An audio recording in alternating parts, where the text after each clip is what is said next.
বিকারুন্নাসা নিয়ন্ত্রণ করে, সিদ্ধেশ্বরীতে নিয়ন্ত্রণ করে, এগুলো তো ওপেন সিক্রেট, মানুষ জানে এগুলা, ঢাকা ৮ আসনের বাসিন্দারা জানে। মির্জা আব্বাসের যে আমল নামা এটা বাংলাদেশের সকল মানুষ জানে। তারপরও একটা চোর, বাটপার, চিটার, ডাকাত, মাস্তান সে যদি বলে আমি ভদ্র মানুষ, তাহলে আমরা কোন সমাজে বসবাস করি? এই জন্য আমি বলবো মির্জা আব্বাসের বিরুদ্ধে আমার কোনো অভিযোগ নাই। উনি ভালো মানুষ, খালেদা জিয়া ছেলে তারেক রহমান অনেক ভালো মানুষ, সমস্যা নাই। কিন্তু বাংলাদেশে ওনারা চাঁদাবাজি, দুর্নীতি, সন্ত্রাসী এগুলা ওনাদের বন্ধ করতে হবে, দাঁড়াতে হবে। আমি এগুলোর বিরুদ্ধে দাঁড়িয়েছি। আমি ভোট কয়টা পাই না পাই, কিন্তু আমি বলেছি বাংলাদেশে যতদিন জীবন থাকবে চাঁদাবাজি, সন্ত্রাসী, দুর্নীতির বিরুদ্ধে ইনসাফের বাংলাদেশ কায়েমে, বৈষম্যহীন বাংলাদেশ প্রতিষ্ঠায় আমি কাজ করে যাব ইনশাআল্লাহ।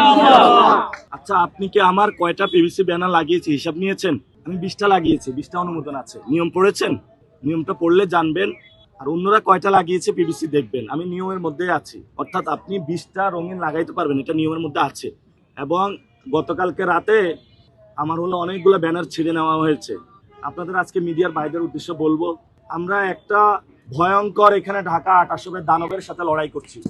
এই দানব এখানে সন্ত্রাসী, চাঁদাবাজি, দুর্নীতির যে সিস্টেমগুলো রয়েছে এগুলার পাহারাদার হিসাবে রয়েছে। এবং উনি গতকালকে আমরা বলেছিলাম যাতে অস্বীকার না করে, মানুষের সামনে রয়েছে, আবার অস্বীকার করেছে। মির্জা আব্বাস সাহেবকে বলবো, মারেন, যত মারেন মারেন, আমরা 12 তারিখ পর্যন্ত অপেক্ষা করব। আমরা দরকার হয় আপনার পেটুয়া বাহিনী দিয়ে আমরা আমাদের লাশ ফেলে দেন, তারপর আমরা 12 তারিখ পর্যন্ত কিছু বলবো না, কারণ আমরা গণতন্ত্র রক্ষা করতে চাই। এখন আমাকে অনেকে কোশ্চেন করে যে 5 তারিখের আগে কই ছিলাম। রাতের আধারে আমাকে হল থেকে ছাত্রলীগ বের করে দিয়েছিল রাত 2টার দিকে। 54 দিন সীমান্ত হত্যার বিরুদ্ধে শীতকালে রাজু ভাস্কর্যে বসেছিলাম। ছাত্রলীগের সময়ে কত নির্যাতনের শিকার হয়েছি, আমরা কখনো এগুলো মিডিয়ার সামনে বলতে যাইনি।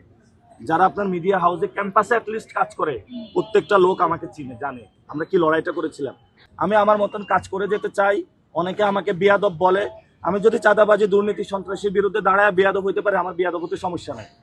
ঠিক শেখ হাসিনাও আমাদেরকে বেয়াদব বলেছিল, আরো রাজাকারও বলেছিল। একই সিস্টেম তো আছে এখন। ভাই, আপনারা মিডিয়া যারা আছেন প্লিজ আওয়াজ তুলুন। আমাদের এই সিস্টেম পরিবর্তন করতে হবে। আপনার মিডিয়া সেক্টরে কি হচ্ছে আপনারা জানেন, প্রত্যেকটা মিডিয়া হাউস দখল করে নিয়েছে।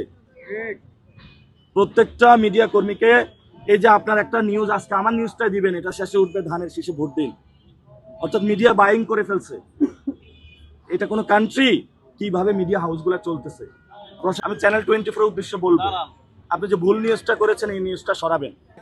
আপনারা অন্য যারা ভালো কাজ করতেছেন আপনাদের শুভকামনা, আপনাদেরকে বেতন বৃদ্ধি করে দেখ, যাতে আপনারা সাংবাদিক জগতে নতুন করে একটা শুভ সূচনা করতে পারেন।